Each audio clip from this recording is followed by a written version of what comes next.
langsung pada hikamnya Ibn Atha'illah As-Sakandari.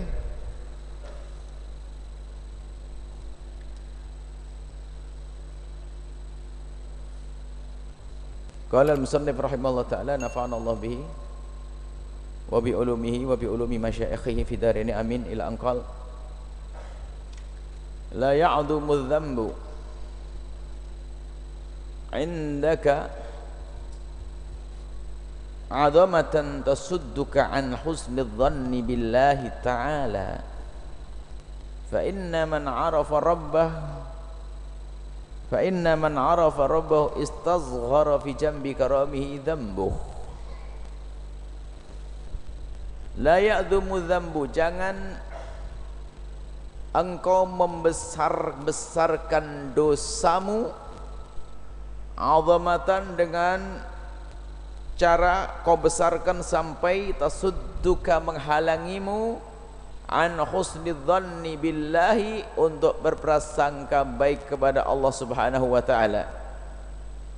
Fa inna man 'arafa rabbah, sebab siapapun yang tahu Tuhannya, hakikat pengetahuan, dia kenal Allah, istazghara akan menjadi kecil bi jambi karamihi jika dijajar dengan karunia kemurahan Allah, dzambuhu dosanya. Ada manusia semuanya berdosa. Akan tapi dia tidak semua dari manusia berdosa ini selamanya berdosa. Ada yang kembali kepada jalan kebenaran, namanya orang tobat, bergegas kembali kepada Allah Subhanahu wa taala. Ada orang yang bablas tidak bertobat karena lalai. Ada orang yang tidak bertobat karena putus asa, menganggap dosanya adalah sudah sangat besar sehingga tidak pantas lagi mendapatkan pengampunan dari Allah. Itu tidak benarkan. Sebesar apapun dosa seorang hamba, maka ketahuilah bahwasanya pengampunan Allah lebih agung daripada itu semuanya. Di sana ada lagi model manusia. Ada dua kutub ekstrim. Kutub ekstrim yang pertama adalah orang itu kalau berdosa, ngentengin, Allah Maha Pengampun. Kalau bukan karena dosa kita, maka sifat pengampunan Allah tidak tampak. Kalau bukan karena dosa-dosa kita, apa yang akan diampuni oleh Allah? Oh, ini ekstrim, orang meremehkan dosa. Di sisi lain ada orang yang begitu takutnya menganggap dosanya gede sampai putus asa, dia tidak berharap lagi pengampunan dari Allah. Sehingga apa yang terjadi pada orang tersebut, dosaku juga sudah tidak diampuni, ngapain aku harus menghindari dosa?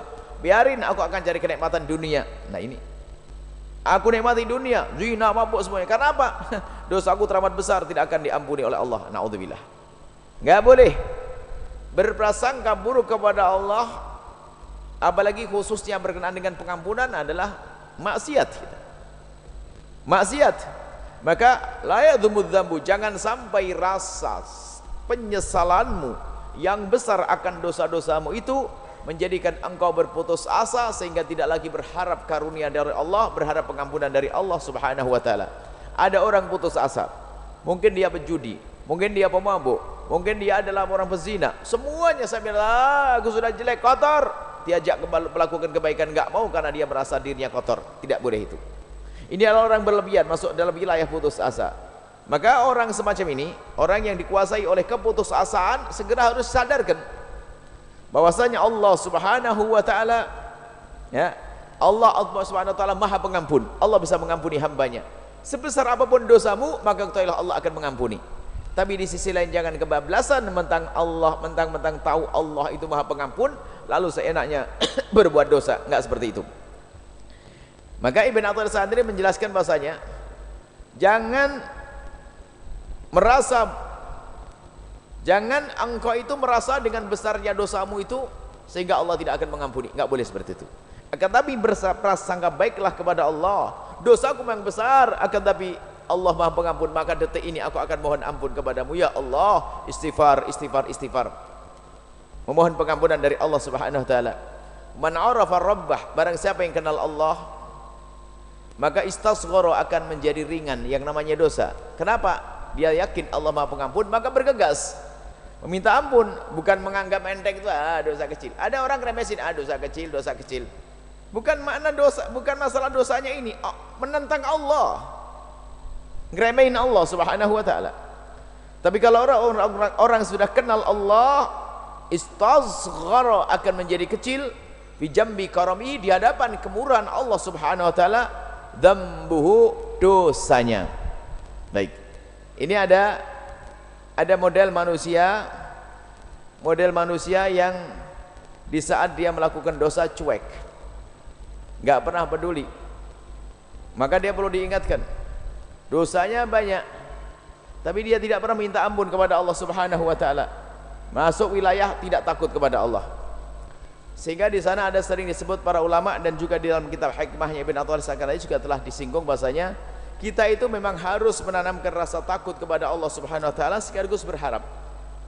Rasa takut akan hukuman Allah. Para sahabat Nabi itu dosa kecil itu sudah kayak gede. Cuman menyadari besarnya dosa ini bukan untuk menjadi putus asa, menyadari begitu besarnya dosa, kemudian apa?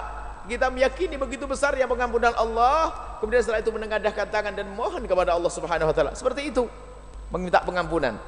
Jadi membesarkan dosa, ada yang ada yang madmumah, tidak terpuji, ada yang membesarkan dosa yang terpuji. Siapakah yang terpuji dari yang membesarkan dosa? Yang terpuji adalah orang yang membesarkan dosanya, menganggap dosanya gede, kemudian dia bergegas minta ampun kepada Allah Subhanahu wa taala. Ini, kalau kita melakukan dosa, hendaknya kita segera masuk golongan ini. Tahu dosa, akan tapi dengan dosa bergegas dia minta ampun kepada Allah Subhanahu wa taala. Ini karena orang menyadari dosa, kalau tidak segera minta ampun, Allah tidak akan mengampuni. Kalau tidak diampuni, maka akan dihukum oleh Allah Subhanahu wa taala. Ini manusia yang pertama yang benar, dengan dosa membawa dia untuk bertobat kepada Allah Subhanahu wa taala. Yang satu lagi ada dosa bukan menjadikan dia tobat. Dosa yang dilakukan bukan menjadikan dia tobat, akan tapi menjadikan dia putus asa, sehingga sudah merasa dosanya gede lalu tidak mendapatkan pengampunan dari Allah Subhanahu wa taala. Nah, orang yang jenis ini yang perlu dibenahi adalah keimanannya kepada Allah. Orang yang ngentengin dosa, urusannya keimanan kepada Allah. Orang yang terlalu takut sama dosa sampai putus asa, juga urusannya iman kepada Allah Subhanahu wa taala.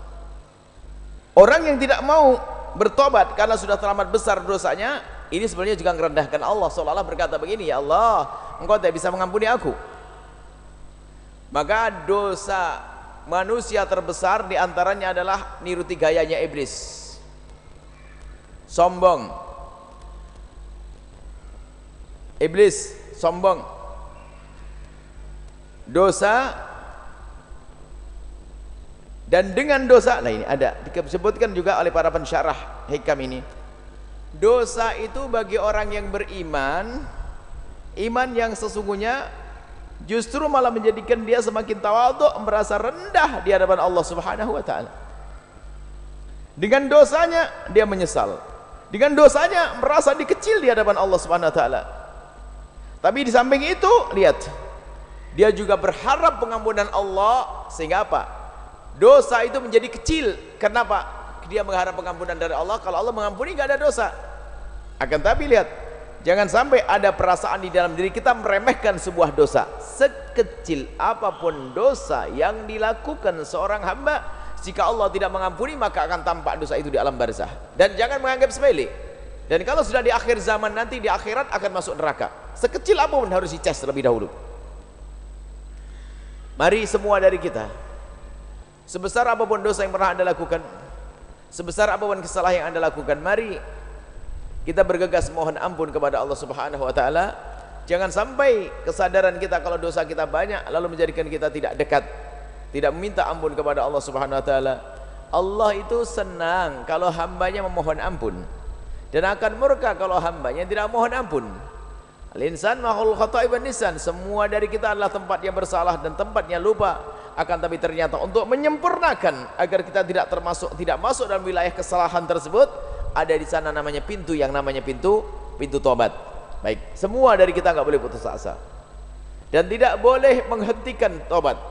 Hendaknya tobat, setiap hari kita tobat. Baginda Nabi SAW tidak pernah punya dosa, akan tapi beliau tidak duduk di majelis semacam ini kecuali dia sudah membaca Istighfar 70 kali. Setiap majelis 70 kali. Dosa apa yang dilakukan Nabi kok sampai istighfarnya banyak banget? Apa yang dilakukan Nabi kok sampai istighfarnya banyak banget? Ketahuilah bahwa istighfar yang dibaca Nabi untuk pengangkatan derajat sekaligus untuk mendidik umatnya agar biasa berzikir, memohon kepada Allah, beristighfar kepada Allah Subhanahu wa taala. Baik, ini adalah masalah memohon ampun. Nabi pun mohon ampun, bagaimana kita tidak? Ada suatu ketika ada orang putus asa sudah, yaitu menganggap dosa yang sangat besar. Malas, dosa sudah sangat besar, jelek nggak pantas saya ke masjid. Oh enggak, pergi ke masjid, Allah akan ampuni itu semuanya, segede apapun dosamu. Tapi sebaliknya, jangan remehkan dosa sekecil apapun. Kalau dosa kecil saja tidak boleh diremehkan, bagaimana dosa gede yang dilakukan seorang hamba? Dosa besar. Tapi ingat, sebesar apapun dosamu, kecil di hadapan Allah. Di hadapan Allah, jangan sampai kamu anggap dosa itu kecil. Sampai sahabat Nabi Abdullah bin Mas'ud bercerita bahasanya, bagi dia itu yang namanya dosa itu sekecil apapun seperti gunung yang diangkat di atas kepalanya. Bagi orang yang beriman, yang takut kepada Allah, dosa kecil merasa berat. Tapi kalau orang munafik, orang imannya keropos, lihat, dosa kecil itu dosa gede, jangan dosa gede dianggap kayak lalat, cuma digini kentok. Nah, begini toh. Ada lalat, begini. Padahal dosa besar. Sehingga disebut dalam Al-Qur'an, innallaha yuhibbut tawwabin. Gimana sih prosesnya? Tawwabin, bukan taibin, bukan orang tobat sekali selesai, tapi tawab, meningkatkan tobat. Bermula dari tobat dari dosa besar. Ya, harus. Setelah dosa besar ditobati, mohon ampun kepada Allah, terus masih ada sisa umur. Setelah dosa besar, dia memohon ampun kepada Allah atas dosa, biarpun bukan dosa besar. Tawab lagi, meningkatkan ketobatan. Setelah minta ampun dari dosa kecil, minta ampun dari kemakruhan, sampai terakhir minta ampun karena tidak bisa berbuat baik. Masya Allah. Ada seorang karena sudah dengan Allah Subhanahu wa ta'ala, biasanya bangun malam, cuman di hari itu dia kebablasan, kelewatan, kesiangan, sampai dia tidak sempat bangun malam, menangis di pagi harinya. Kenapa? Karena dia kehilangan sesuatu. Dia pagi harinya nangis karena dia tidak bisa bangun malam. Bayangkan, tidak bisa bangun malam menangis, tidak bisa ibadah di malam menangis. Apa yang menjadikan dia menangis? Iman di dalam hatinya. Tobatnya, menyesal dia, padahal tidak dosa. Ada penyesalan, kenapa semalam aku tidak bisa bangun? Menyesal. Penyesalan ada di dalam hatinya, sehingga dia menjadikan orang yang merasa bahasanya dengan tidak bangun malam kayak dosa, padahal tidak dosa. Beda ya ahli iman. Kalau orang bukan ahli iman tuh dosa gede dianggap kayak tidak dosa. Kalau ahli iman yang sesungguhnya, dosa kecil kayak dosa gede. Maka kalau ada orang yang entengin dosa, ini bahaya sekali, merendahkan Allah Subhanahu wa ta'ala. Allah yang maha kuasa untuk menghukum hambanya. Kalau kita tidak punya keyakinan bahwasanya Allah maha menghukum kepada hambanya, maka kita tidak punya rem. Kebablasan, wah maha pengampun, bablas dia melakukan dosa apa maha pengampun. Hati-hati, tidak. Ia kalau sempat diampuni oleh Allah, kalau mati dalam keadaan belum tobat, naudzubillah, alangkah sengsaranya. Baik, la ya'dhumudz dzambu, jangan kau mengagungkan dosamu sampai engkau masuk wilayah putus asa. Di sisi lain, jangan engkau meremehkan dosa sekecil apapun, karena dosa kecil itu akan menjadi gede karena kesombongan orang yang melakukannya. Fa inna man 'arafa rabbah, orang yang kenal Allah Subhanahu wa ta'ala akan menganggap dosa itu enteng, maksudnya di hadapan Allah akan diampuni, maka dia bergegas mohon ampun kepada Allah. Jangan salah fahami mengatakan bahasanya mengecilkan dosa di hadapan Allah. Kecil dosa menganggap kecil, cuma begitu, bukan. Maksudnya istasghara, menganggap dosa kecil di hadapan Allah. Bijambi karamihi, bijambi karamihi. Jadi kalau dosa besar seperti apapun, kalau dijajar dengan karunia Allah, maka dosa itu akan menjadi kecil. Kalau dijajar dengan pengampunan Allah, maka dosa itu menjadi kecil. Maka dari itu, jangan terlambat untuk memohon ampun, jangan terlambat untuk istighfar, takut nanti keburu malaikat Israel datang sehingga tidak lagi ada kata maaf saat itu. Maka ketahuilah, innallaha yaqbalu taubatal abdi ma lam yugharghir. Allah akan senantiasa menerima tobatnya seorang hamba selagi nyawanya belum sampai tenggorokan. Kalau sudah nyawanya sampai tenggorokan, tidak akan diampuni lagi oleh Allah Subhanahu wa taala. Sudah mau mati karena kelihatan neraka kalau di ahli neraka, kelihatan surga kalau ahli surga. Semoga Allah menjadikan kita ahli surga Allah Subhanahu wa taala. Wallahu alam bisawab.